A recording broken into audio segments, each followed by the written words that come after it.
Donald Trump se arrogó la representación de la clase trabajadora, contraponiendo un nacionalismo económico en defensa de los intereses de esa clase obrera nacional contra las fracciones del capital que privilegian lo global o la contratación de inmigrantes. Afirmó su narrativa en valores como el orgullo y el honor que debía ser restaurado para hacer América grande otra vez. E identificó a parte de la población como aquellos que viven de cupones de comida, provocan violencia, destruyen los centros de la ciudad con sus protestas, sean musulmanes, negros, latinos, antifascistas, trans o feministas. Se trata de los otros.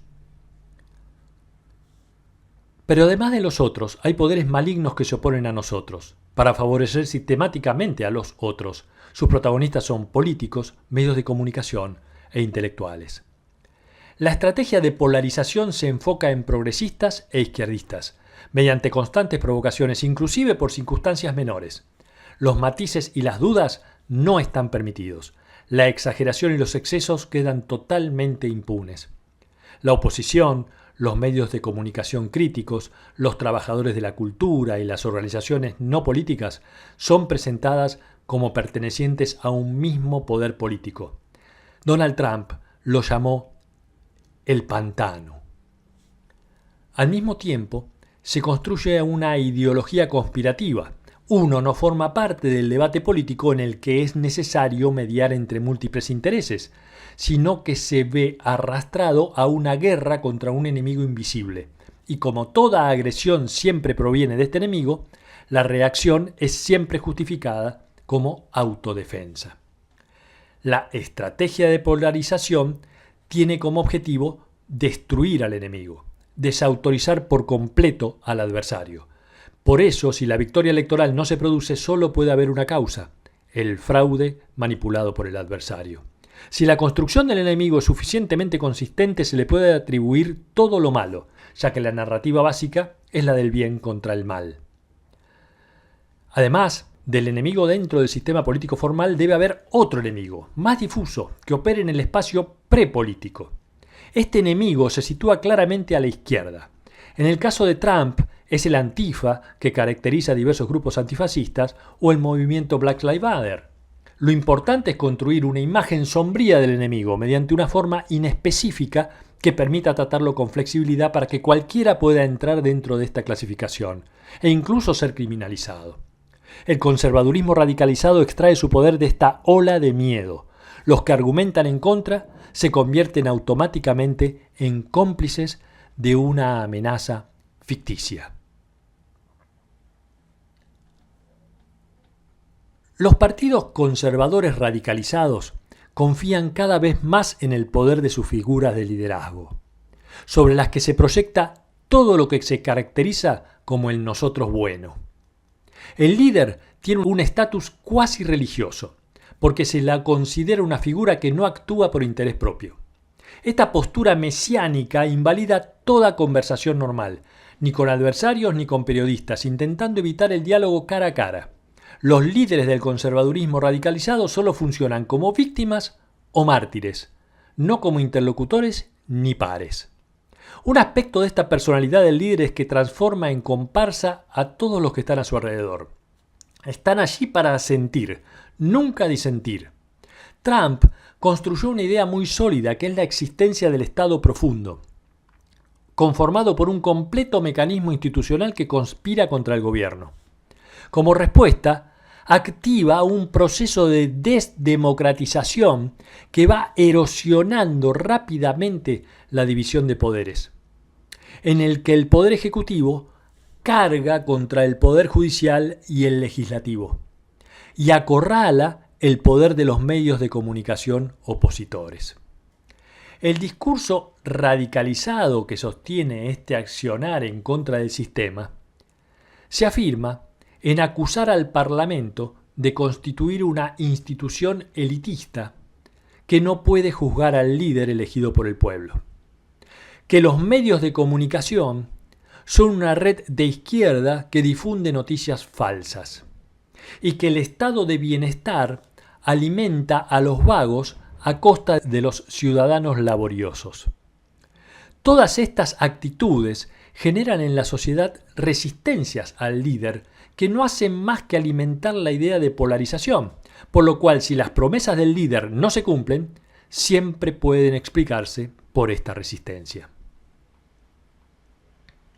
En la democracia, la vida política sigue el ritmo de los periodos legislativos con fases bien delimitadas: campaña electoral, votación, negociaciones, actividad política cotidiana, hasta una nueva votación, que reinicia el ciclo.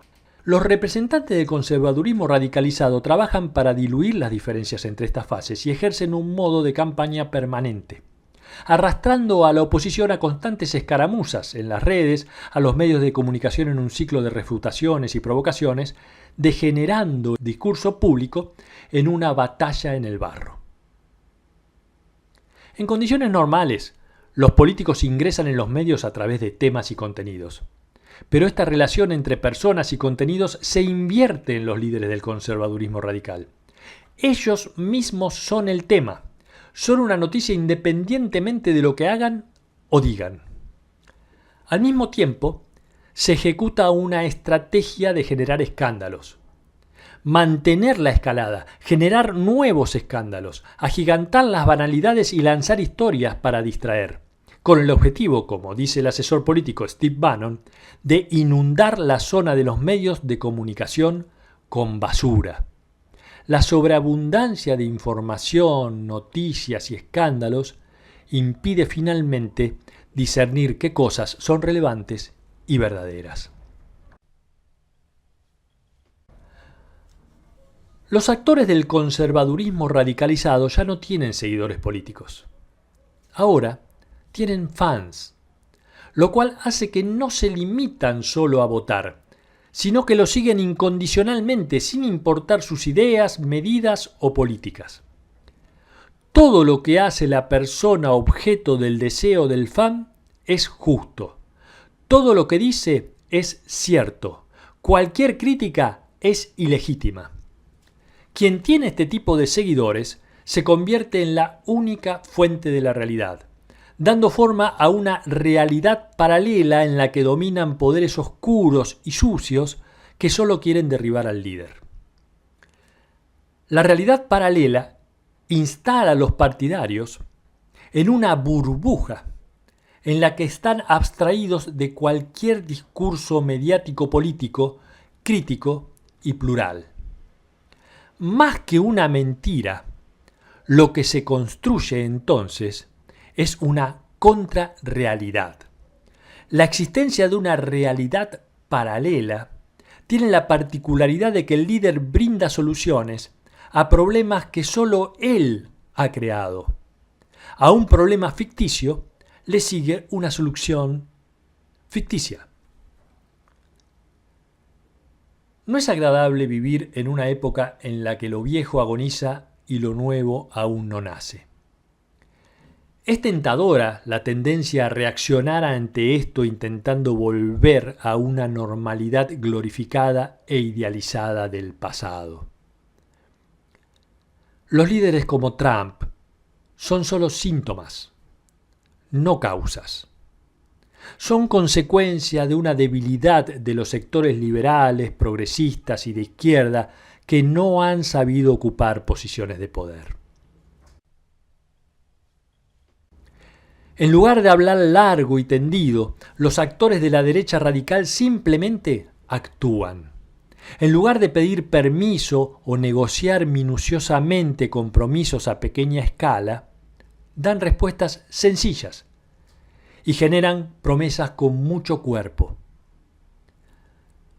Promesas que no necesitan siquiera ser cumplidas, porque siempre se puede culpar a las fuerzas siniestras y ocultas que se interponen en el camino para impedirlo. Los rivales políticos se convierten en enemigos. El Estado se reestructura en forma antidemocrática y los límites de la realidad finalmente se diluyen. Precisamente por eso no se puede volver al pasado. Cualquier intento de recuperar un estado transfigurado con nostalgia degenera en una postura reaccionaria.